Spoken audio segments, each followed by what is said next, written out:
All right, thank you for staying with Daybreak. We're still discussing the interest rate cap debate. Let's see some of your feedback on 22422. We're asking you whether it should be repealed. There's a lot of feedback coming through at Citizen TV Kenya, starting off with Engineer Lazaro.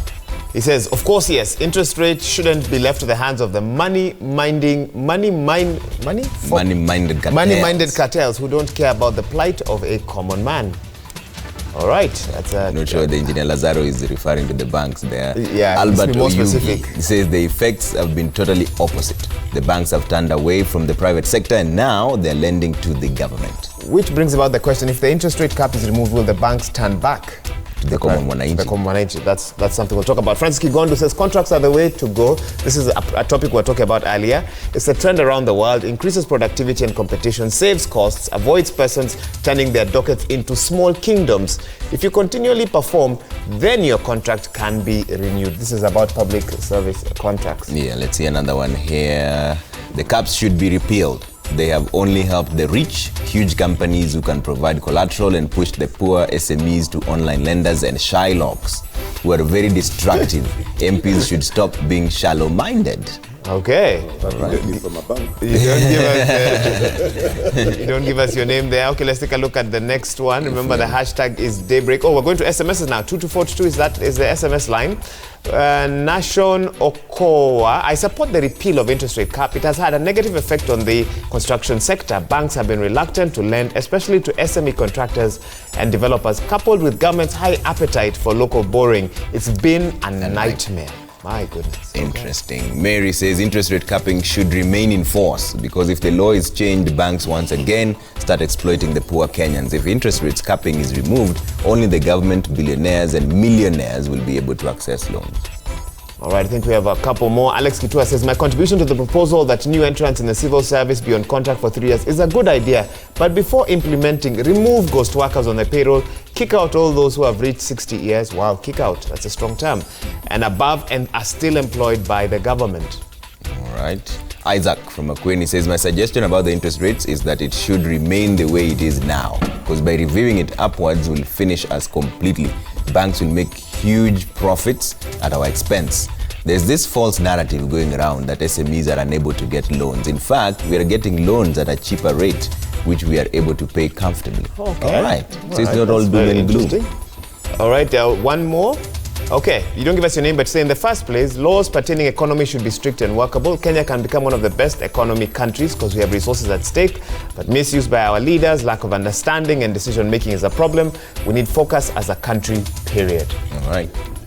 All right, so we'll get more feedback a bit later on. But Habil, a lot was said on this table before you took that break, some of which you disagreed with, especially what Honorable Midiwo had to say. On overnight lending. On overnight lending, exactly. Care to clarify? And also, do demystify this issue of whether if this interest rate is repealed, will there be more money for SMEs? Can you guarantee that?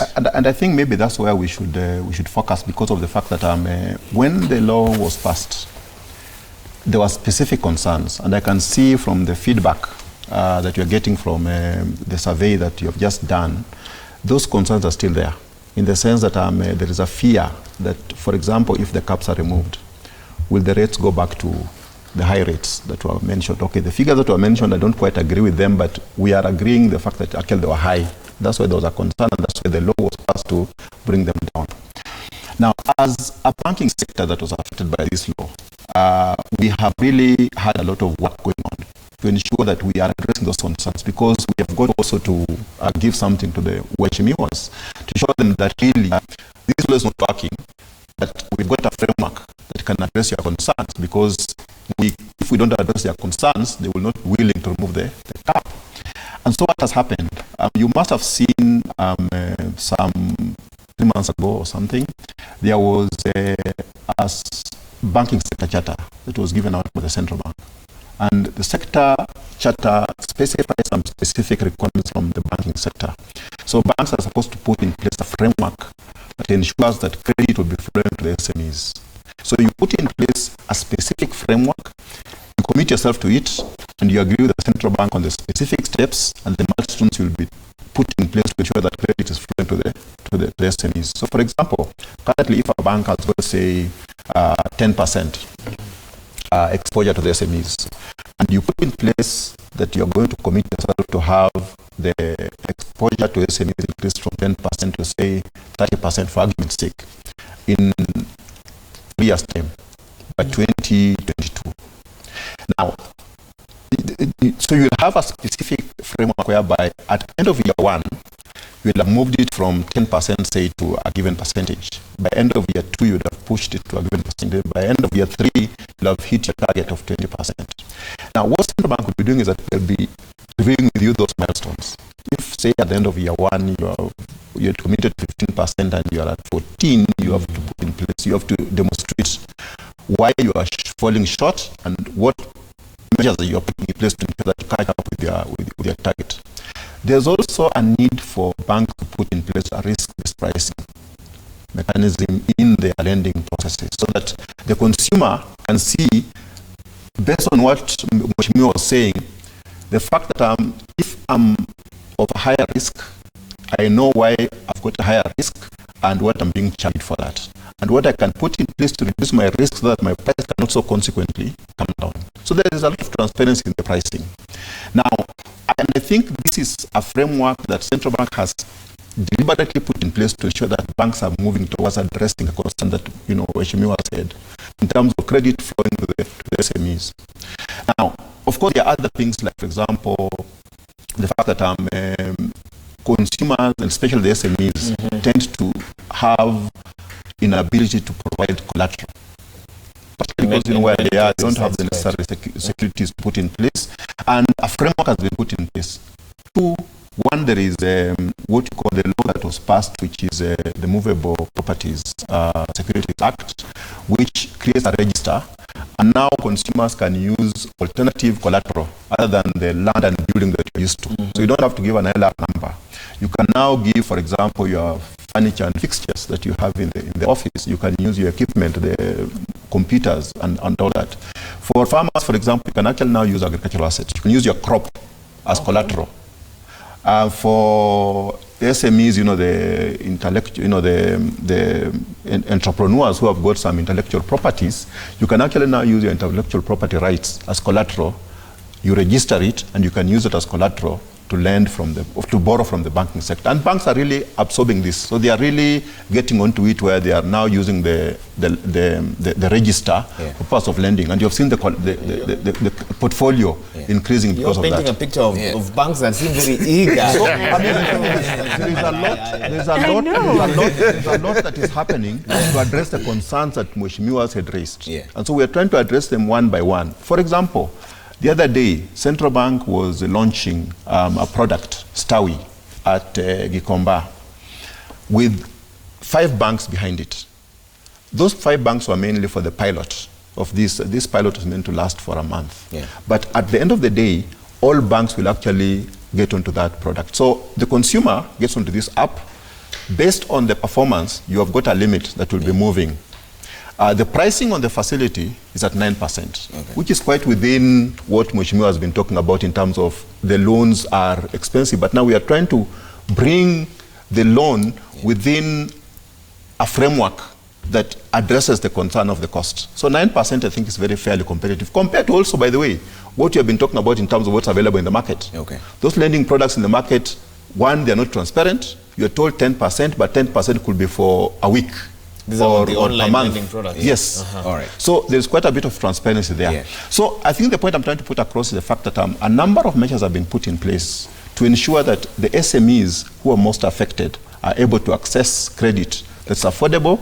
And so there would be no need to continue constraining the banks from being innovative and therefore access the SMEs for that matter. All right. Are those measures enough? Let me tell you, when we were researching and doing public participation during the passing of the law, they refused to come to Parliament. We had to invite them. You would expect that when you are doing a law concerning bank, and you put an advert that you are doing public participation, they'll be the first ones to come. We wrote to them purposely, directly to them, come over. And they started talking about those frameworks. These frameworks have been discussed for a long time. For 3 years, this law has been in existence. That framework has never been implemented. I remember the Kenya Bankers Association, as a counter offer, they said we can stop doing the caps. Then they will provide, I think, 10% of their loan portfolio to SMEs at a concessional rate of about 14%, which we thought was ridiculous. So we let them, we allow them to continue overcharging on the other customers, and then they have 10% at 14% rate. We thought that was ridiculous. So we went ahead and capped interest because we want to protect our wananchi from being exploited. And this is happening in every other sector. Now there's a new thing happening, this mobile banking. The same banks are working with other people, set up a mobile banking system where they invest the money which they are lending at uncontrolled rate, some even at 30%. Some of these mobile lenders have just become Shylocks. We have seen it happening in gaming. So you say they're working with the banks. Oh, yes, it is a well-known secret. I don't know how accurate that is, because I know some of them are foreign funded, etc. I don't know how you'd link them with Kenyan banks. Well, there are some which are linked with Kenyan banks. Some which are linked, okay. Yeah, there are some which are linked with Kenyan banks. The banks invest in those Shylocks who now go out there and lend through mobile. The same is happening in gaming sector. We have people coming from out there, they invest here to do betting. And all that money is going out of the country. All their systems are set out there, all the money that they are making, they are out there, and then our youth are left here committing suicide because they have invested so much, they have lost so much money, and we should not let that happen. So those are some of the, and I'm happy that there's a new act coming called Gaming Act, and we should scrutinize it to make sure that all nuts are tightened so that we protect our people and we also protect our investment. You see these betting companies going to sponsor international football clubs when our Gor Mahia and our... No, we cannot allow that. Okay, fair enough. Stella, come in and go ahead. You know, Mheshimiwa, one of the biggest clients for the online lenders are the youth, and they borrow for gaming. When Habil talks about risk-based pricing model, I panic a little. And the reason why I panic and the reason why I feel like we need to actually focus on the consumer is because eventually on a risk-based pricing model, say the bank decides that they're going to assess your risk and look at your credit score before they give you a loan. Which is what we see internationally. And then they establish that you're a very risky client and there's no cap. This basically means they can go up to 15, 18% just to make sure they cover the risk. So I feel like even the risk-based pricing model needs to happen within a framework of a capping so that we do not eventually have the kind of exploitation that we're having. For as long as the banks are still making their profits, I think there's room to still negotiate and maintain caps, but at least work on a mechanism to ensure that they both benefit. Jacoyo mentioned that we need to focus on government and making sure the government stops competing with the SMEs. I think that's why we need to pay more attention. I think that's why we need to invest our energies. If government can stop competing with the SMEs, then the government, the banks will be forced to actually reach out to the SMEs. Do you think government can? I think they can. Where else do they get money from? There's one of the headlines here that talks of austerity measures. We have not done so anything. They shouldn't be getting money at all. First of all, let's start they from should there. not. First of all, they should spend what they have. I'm talking about progressive collection of taxes and progressive spending before they look at and especially because you know how much we are losing out of corruption. If actually we had those resources in the economy, we probably wouldn't need to borrow. The other thing that we need to think about is that in the process of having this conversation, we must eventually remember that these monies are not being just injected into the economy so that we look good that we're giving money into the economy. We're actually trying to build our economy, we're trying to create employment, and we're trying to create work for young people. So if you do not create work for these young people, it doesn't matter how much money you're going to keep for yourself. Eventually, they're going to be a risk for you. So I believe a focus on the consumer is actually the most important thing we need to do. We definitely need a cap. irrespective of what the banking charter that is going to be issued by the CBK is going to provide for, there's definitely a need for a cap. All right. When these measures that Habil is talking about, do you think they're enough? Because you've been dealing with this for over 20 years now. You know, those are academic. The real issue here is that there's no money circulating and there's no access to money. Habil talks about risk. Why is a Kenyan not risky for Safaricom? You know this Fuliza thing? Didn't Safaricom give out over 4 billion shillings in 2 days? Yes. I think it's 2 months. No, the first day it was launched, it was a couple billion shillings. Yes. Billion shillings. Okay. Billion. I'll confirm that. Go ahead. Yes, it's the truth. What I'm telling you, why would Kenyans not be risky for Safaricom? And Kenyans are risky to all these multinational banks.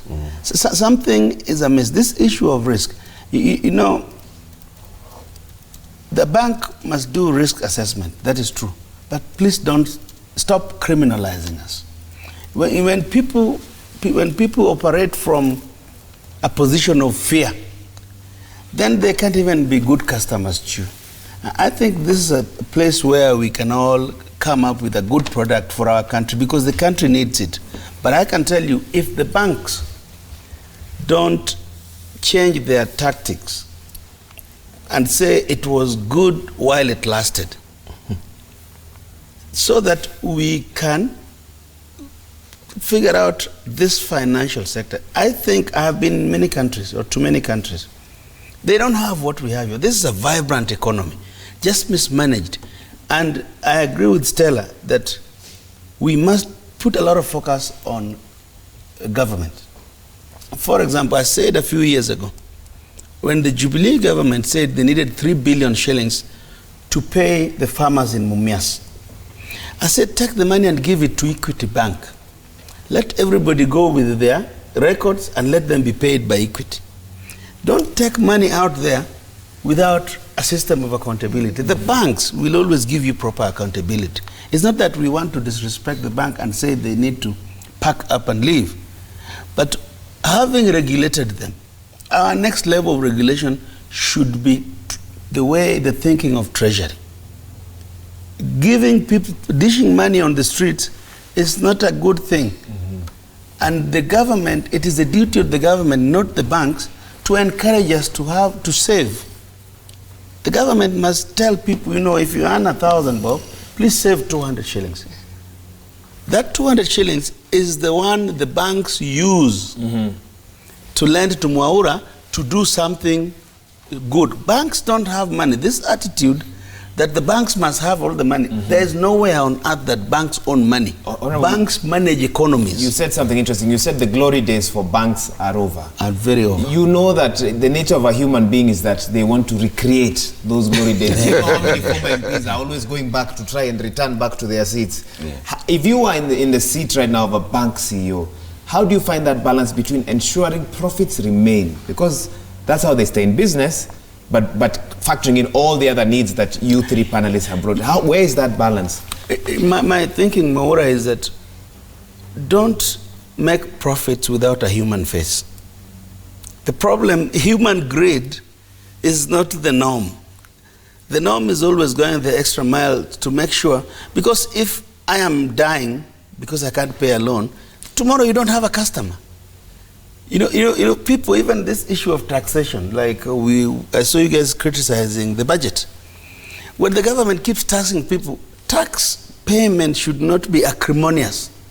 Should be a duty. I should know if I pay taxes, she will have a road, she will have a hospital. We can do this as a people, and I think we are in that space where we can negotiate our way away from the acrimony, so that we can say this is the way we live. You know, there are countries, go to India, for example, or China, so to speak. They don't play with matters finance.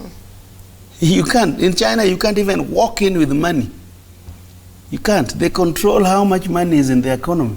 You can't take it out. The government takes it out. This is where we must go.